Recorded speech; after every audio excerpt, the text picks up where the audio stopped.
Estamos de regreso, último tema de la noche. Tras la redada registrada contra migrantes que transitaban por Chiapas y que orilló a cientos a huir hacia las montañas, el gobierno de la 4T ha insistido en que su política sigue enfocada en la protección de los derechos humanos. Sin embargo, frente a lo ocurrido en Pijijiapan, los críticos insisten en que México le está haciendo el trabajo sucio a Estados Unidos.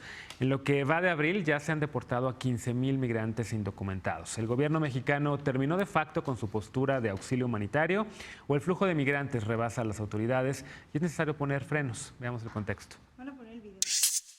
Aunque el presidente Andrés Manuel López Obrador dijo que el flujo de migrantes hacia Estados Unidos no se resuelve con deportaciones, la redada realizada este lunes en Pijijiapan, Chiapas, sigue generando controversia.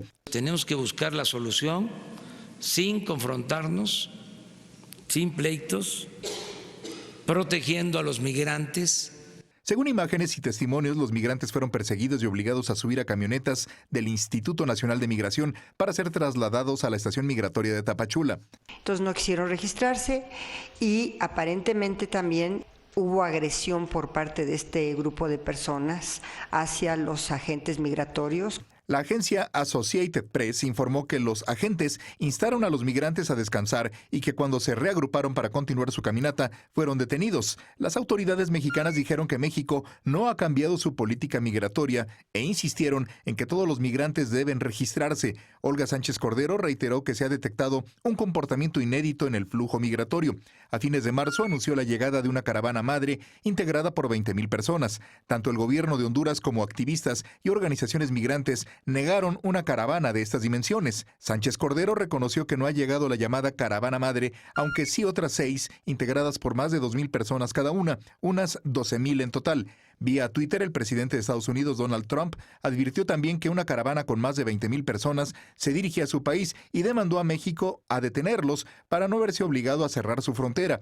El canciller Marcelo Ebrard negó que haya presiones desde Estados Unidos y reiteró que la política migratoria de México se basa en la protección de los derechos humanos, el desarrollo económico y social de Centroamérica y el registro ordenado de migrantes. Según las autoridades mexicanas, hay un notable incremento de migrantes de Cuba y Haití, así como de África y Asia, además del gran número de hondureños y ciudadanos de Centroamérica que huyen de la violencia y la crisis económica de sus países. En lo que va de abril, más de 15,000 migrantes sin documentos fueron retornados a sus países de origen. Punto y contrapunto.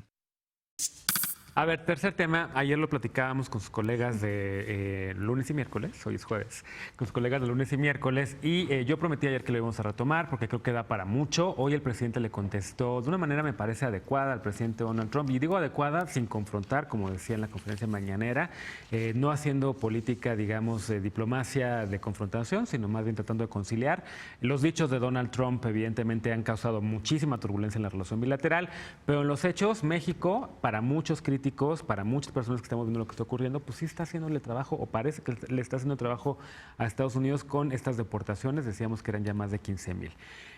Yo sí creo que es un momento en el cual muy difícil, sobre todo para un gobierno que ha puesto la defensa de los derechos humanos como uno de sus pilares, sobre todo para las autoridades que están tanto en gobernación como en cancillería, que tienen una historia probada de defensa de derechos humanos, pero que evidentemente ya se encuentran en una posición en donde tienen que conciliar con el gobierno, con el aliado, con el socio comercial más importante para México, que es Estados Unidos. ¿Qué deberíamos de hacer? ¿Cómo lo estás viendo, querida Estefanía?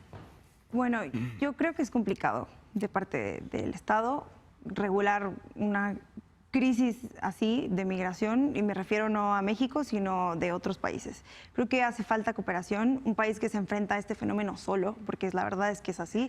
Hace falta cooperación entre otros países, por lo menos de Centroamérica, de Sudamérica.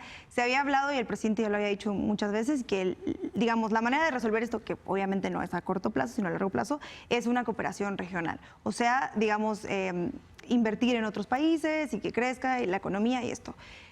Sin embargo, también veo del lado de Estados Unidos, no está viendo, dice Trump, no hay medidas para contener la migración. Y sí hay, y hay medidas, pero tampoco nos podemos ir con todo lo que dice Trump todos los días, porque la verdad es que muchas de las cosas que dicen son mentira.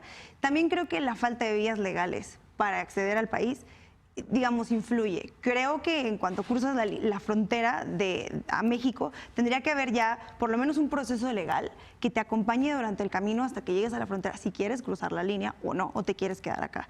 Sin embargo, creo que el número de personas ya es mayor y ya lo había dicho Olga, que más bien se iban a dar identificaciones y ya no visas humanitarias. Que también es un tema porque en México el tema de las visas humanitarias nunca ha estado tan en la boca de la gente como ahora y no está listo tampoco. Creo que jurídicamente no es una figura que sirva para este tipo de fenómenos que estamos viviendo. Creo que es difícil, creo que desde la oposición, cuando era Peña, era un poco fácil decir, no, a los migrantes, sí, pero ya en este tema de es gobierno y hace falta tomar decisiones ya, y que además nunca habían existido estos números, es la realidad, y nunca habíamos tenido un presidente estadounidense, digamos, tan frontal, tan confrontativo, tan de cerrar fronteras, que también, si juntas estas dos cosas, pues se vuelve, digamos, un caldo de cultivo para que sucedan este tipo de violaciones de derechos humanos, porque hay que decirlo que sí son violaciones de derechos humanos. Martín. Yo más que un análisis es una denuncia, o sea, ya lo hemos platicado aquí, creo que es una crisis gravísima y yo creo que sí deriva de una decisión de política pública. Es cierto que los números son mayores que en el pasado, es cierto que hay una crisis monetaria en Centroamérica, pero también es cierto que ha cambiado la postura del gobierno porque tiene intereses en la relación bilateral, específicamente la aprobación del tratado, y que no me queda claro cuál es el quiproquo. Ya vamos a aprobar la reforma laboral que no nos garantiza absolutamente nada. Y estamos haciendo este trabajo sucio que hay que decirlo, son violaciones enormes a los derechos fundamentales. Las imágenes de ayer son terribles, los niños cómo están siendo separados, es decir, lo mismo que nosotros estamos denunciando en la frontera norte, en el Río Bravo, lo estamos haciendo en nuestro país. ¿Qué deberíamos hacer? Yo creo que más ahorita con un gobierno de izquierda es que el discurso del presidente se vuelva realidad y, como decías tú, acompañarlos y porque el 95%, 98% quiere irse para allá, no sé qué queda en México. Entonces sí le estamos haciendo el trabajo sucio. Y si uno lee las declaraciones de los principales funcionarios, del canciller, de la secretaria de Gobernación y del director del Instituto Nacional de Migración, son realmente un galimatías y muchas rayan en lo absurdo, porque no se han puesto ni de acuerdo en cuál es el mensaje a comunicar. Lo hizo muy bien el presidente. Toman la palabra, respeten los derechos humanos y los que se quieran ir para allá, que se vayan para allá. Un tratado no vale la vida de un niño. O sea, no. No, creo que se tienen que hacer muchas precisiones. La primera es que no hay separación de las familias. Esa es una elemental, es una política de Estado y se está respetando. Ahora, México es de los principales impulsores del convenio de Marrakech y también de los primeros firmantes. Global de Nueva York. Y el enfoque prevalece. Es un enfoque basado en tratar a los migrantes como sujetos de derechos, comenzando por el derecho a la identidad, que es un derecho pues primario o madre, porque de ese se derivan todos. No puedes tener acceso a bienes y servicios públicos si no tienes una identidad. Y lo que está pasando en estos casos es que estas caravanas que vemos, que lamentablemente se tuvo que recurrir a que se encapsule y al uso de los cuerpos policíacos, es que no están queriendo ellos, en su gran mayoría, pasar por los trámites y respetar las leyes de México. Y si bien los centroamericanos son hermanos más que bienvenidos en nuestro país, una regla elemental tiene que ser, así como todos los mexicanos, ellos también tienen que respetar nuestra legalidad y tiene que prevalecer el Estado de Derecho y eso nos conviene a todos. Yo creo que la gran diferencia... Cuando les conviene. Yo creo que la gran diferencia entre la política migratoria del pasado y la actual es que el recurso del uso de la fuerza era el primero que utilizaba el gobierno de Enrique Peña Nieto. En este caso ha sido el último. Y a lo que se está apelando es a una migración ordenada, en donde sí van a continuar las visas por razones humanitarias, aunque en menor volumen. Fue además ese volumen algo remedial, algo coyuntural que no podía prevalecer durante mucho tiempo, pero sobre todo que se van a dar permisos de trabajo temporales, así como de visitas. Y sí está cambiando los patrones de migración. México no solamente es ya un país de tránsito, sino también ya es un país de recepción. La migración ha existido desde tiempos ancestrales y va a seguir existiendo. Y lo importante es que México y Estados Unidos comprendan que sus destinos están atados y si nos va bien a México, les va bien a Estados Unidos y viceversa. Lisa.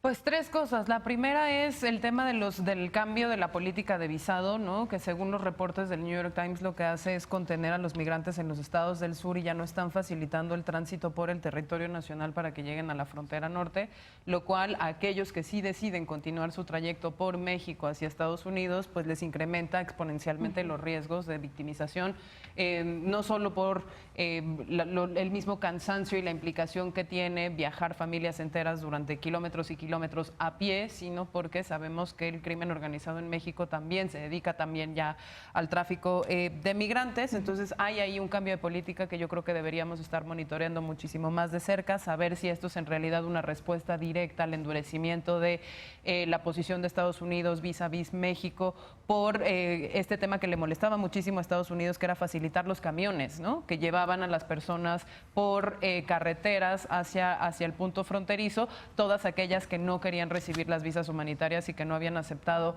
quedarse en México. Ese punto número uno. Punto número dos, me gusta ver esta semana al subsecretario de Relaciones Exteriores en Tegucigalpa, ¿no? Le abrió ya finalmente a la Cancillería un área de trabajo permanente que yo creo que tiene un retraso de muchísimos años con Centroamérica. Es decir, siempre ha habido una política de buena vecindad con los países del sur, siempre ha habido una política latinoamericanista adentro de la Cancillería, pero una agenda de trabajo formal en donde hoy el subsecretario está con la canciller hondureña en Tegucigalpa tratando los temas de interés común. No encuentro un interés de mayor comunidad, de mayor comunión entre los dos países que el tema migratorio, y esperemos que de ahí podamos tener también acuerdos de cómo gestionar estos flujos y estas caravanas desde el origen, porque también hay un abandono de estos migrantes por parte de las autoridades en sus países de origen que debe atenderse. El subsecretario Max Reyes, ¿no? Sí, Max Reyes está en Tegucigalpa en estos días.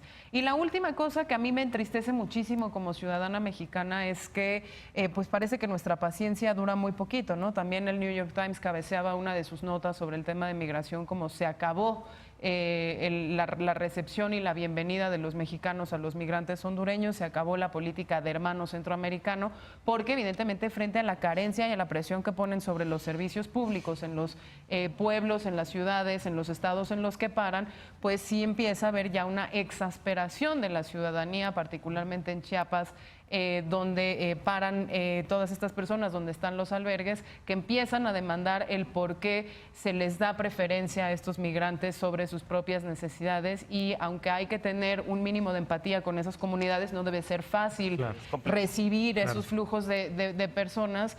Pues dos cosas que a mí me gustaría aprovechar el espacio para recordar, ¿no? La migración no equivale a delincuencia, entonces criminalizar al migrante como fuente de delincuencia es algo que me parece muy peligroso. Y segundo, pues no olvidemos que esta gente está desprovista de cualquier tipo de protección, y que en ese sentido, pues aunque no sea difícil, aunque sea muy fácil decirnos nosotros desde la Ciudad de México, pues sí debemos mantener esa empatía y mantener ese entendimiento humano básico de que estas personas en realidad, pues nadie se quiere ir de su casa y nadie quiere huir. Se nos acabó el tiempo y el tema, pero el tema no se acaba. Más bien, lo retomamos sin duda en las próximas semanas. Tenemos que ir a una pausa y regresamos con la paparrucha de la noche. No te vayas, a tu punto y contrapunto.